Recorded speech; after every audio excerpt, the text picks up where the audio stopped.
Hi everyone, my name's Scott. Welcome to Planes, Trains, Everything, and welcome to Prague. Tonight I'm going to be catching a Euro night service from Prague over to Budapest. I'm looking forward to this because I love overnight train journeys. I particularly like them when I get the cabin to myself. Now this solo cabin cost £146, not euros. A little bit on the pricey side for my budget, but it's going to be great fun. It's about 9.5 hours. As far as I know, there's no catering on board, which is a bit of a dampener, but there's loads of places to eat around here, so I'm going to be getting a bite to eat, and at 10 o'clock tonight, jumping on board this train. I'll see you then.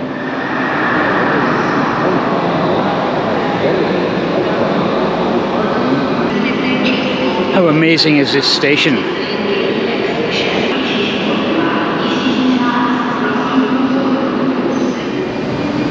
Sadly, I ate at Burger King. Right, we've got about an hour and a bit to waste, and then we'll find our sleeper.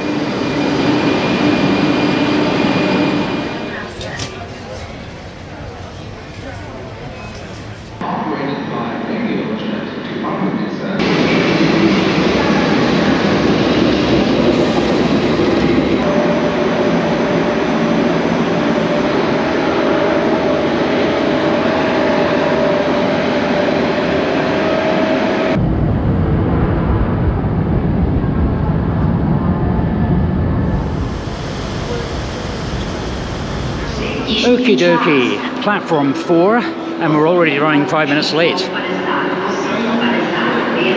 But at least I've got 15 minutes to get up to the front of the train for that all-important thumbnail shot.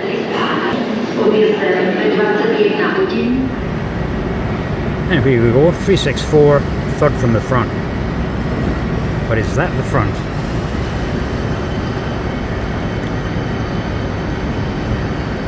Or will that be the front? And here we are. It's now running 10 minutes late. My car number is 364. This must be one seriously long train.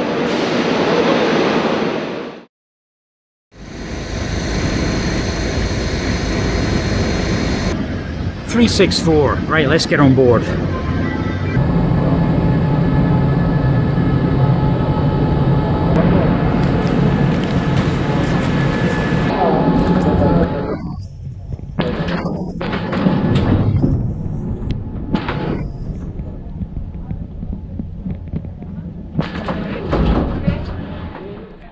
Firstly, this cabin can take 3 people.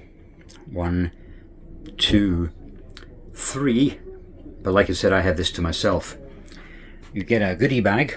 No, not the GoPro, a goodie bag. I'll look at that later. Breakfast is 1 hour before arrival in Budapest. According to websites, it arrives at 8:29. It's actually 7:29, which means breakfast is served at 6:29. So there won't be a lot of sleep tonight. Here's a menu. I don't remember seeing a restaurant car, but that may be worth looking for. And some of the prices are pretty good. Goulash, 75 krona. As you can see, there's the wash hand basin. Hey, this is pretty high tech, isn't it? Whoa, that is high tech. Right, you can stop now. Thank you. Trash in there. 2 bottles of water. Coat hangers, which hopefully won't clatter when we're moving. A ladder. Fair bit of storage. However, there's a little bit of storage underneath as well, but not much. We've got a phone in case we have to phone the president. Key card. And an assortment of dials and things. This, I think, will do the job nicely. What I'm wondering is, how do you turn the lights off in this place? Oh, that's bright. That's also bright. Note the 2 USBs here and the 2 USBs here. Is that it? Nope. Ooh.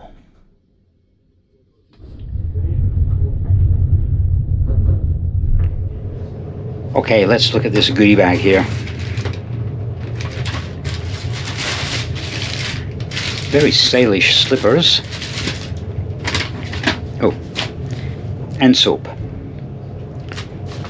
And a nice bag. Yeah, that's what you get.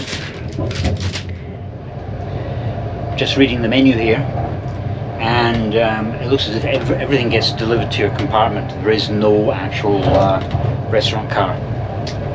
Still fancy the goulash though.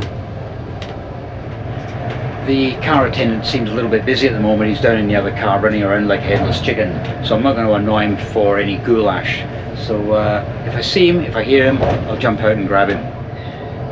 When we left Prague, there was a lot of yapping outside, and I thought hopefully people aren't using my end of the carriage here as a conversation area. No, it's because there's a toilet next door. But the good thing is there's also showers, and there are 2 showers, 2 toilets on this carriage. However, I don't think they provide towels. So if you don't bring your own, you're out of luck.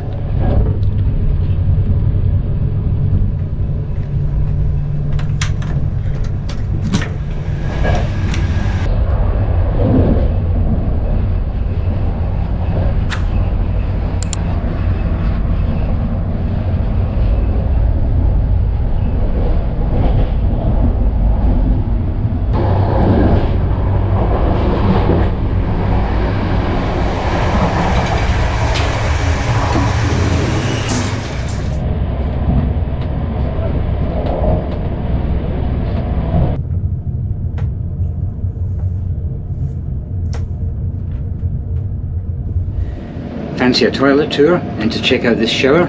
Yeah, let's do this.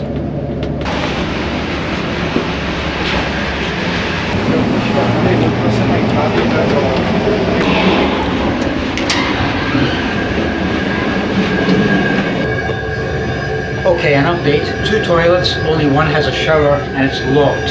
So I'm guessing you need to have permission from the attendant. Right, let's have a look at this lavatory. It's actually very spacious. That's a nice touch.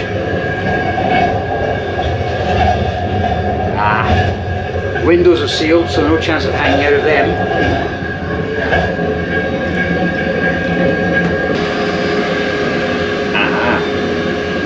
I thought that was for air.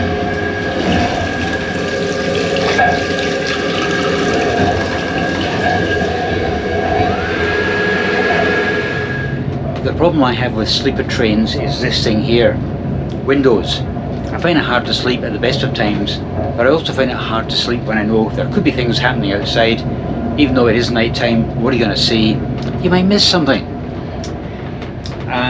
Decided not to go for the goulash because this is quite a bumpy ride, this, and although there's no table, I think it would come in a tray. But goulash at 11 o'clock at night, it just doesn't sound like a plan. So I might have to give up on the goulash. I haven't seen the guy or heard the conductor go past for a while, so nah. Right, should I even try and get to sleep? Nah.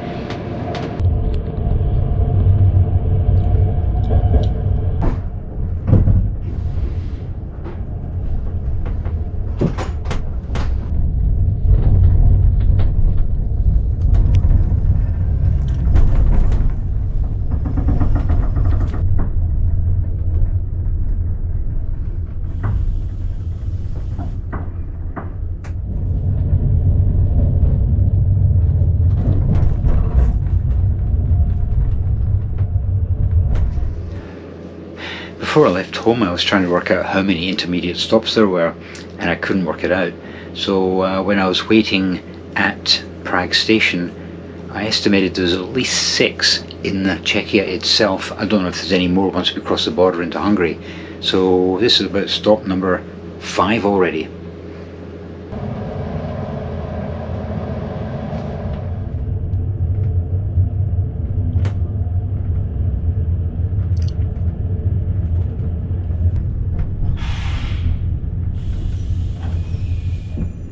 This is Breklav. It's the last station on the line before we leave Czechia. Not sure if we skirt into Austria or not, or whether we go straight into Slovakia. But I did feel our locomotive unhitch and it went past We're just waiting for the new locomotive now.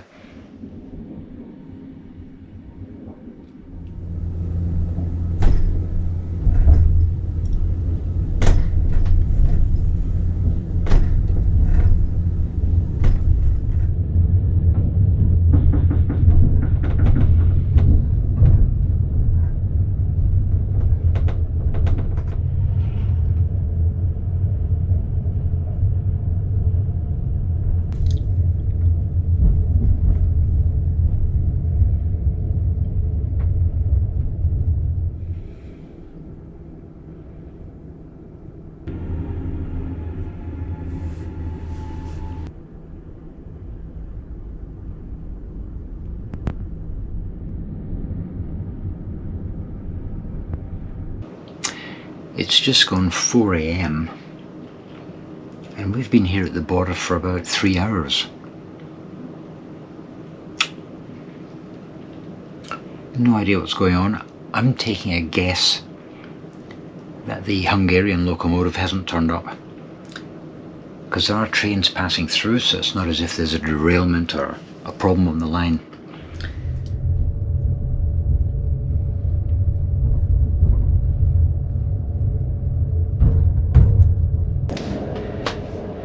Well, against all odds, we seem to be moving, and I calculate we were there for almost 4 hours.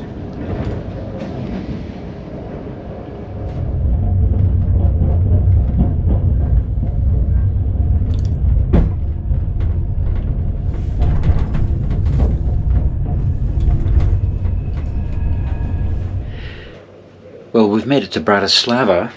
Confusingly, we're on time according to the board out on the platform, which means in the next hour or two we're going to be rocketing across Slovakia into Hungary. So that 4-hour delay on the border must have been planned.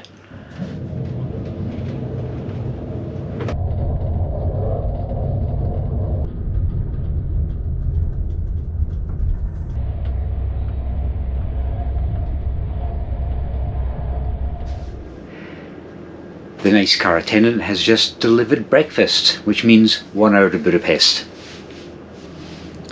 Right, let's see what we've got. A coffee, which will be demolished shortly. Oh, better put it down there.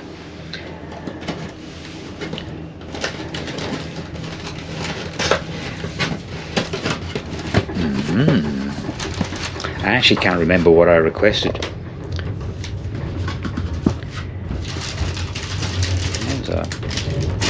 Lots of interesting things here.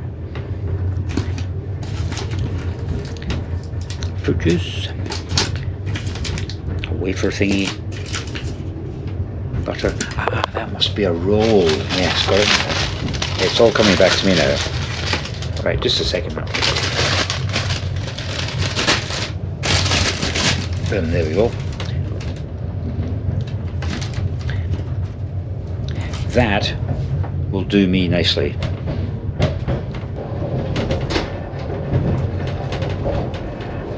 Oh yes, oh yes.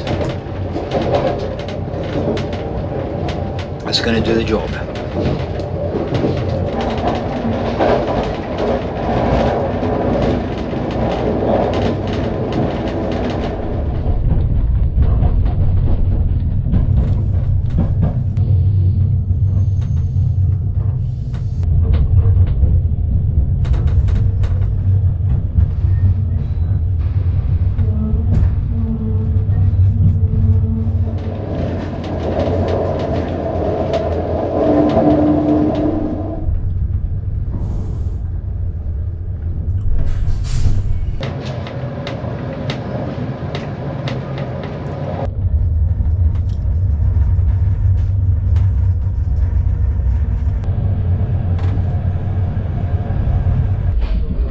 Here we are.